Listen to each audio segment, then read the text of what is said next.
عليكم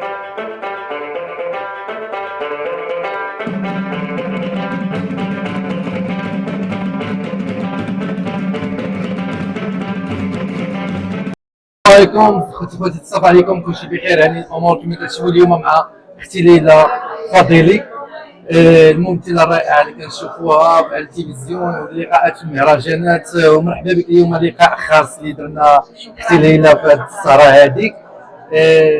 كاين شي جديد ان شاء الله؟ الجديد هو انني تعرفت عليك.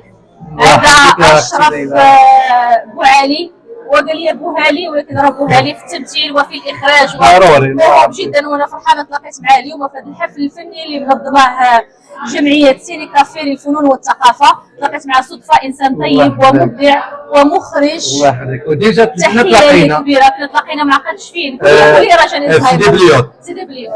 وكان المره الاخرى ديال عند هشام بهلول. عند هشام بهلول. دابا قول لي المره الجايه غنتلاقاو. هو باقي ما علمناش. غنقول للجمهور فين غنتلاقاو المره الجايه. هو اليوم مفاجاه. هو اليوم مفاجاه. بارك الله عليكم، كنبغيكم. شكرا لك بزاف اختي ليلى. شكرا. احتراماتي لك. شكرا.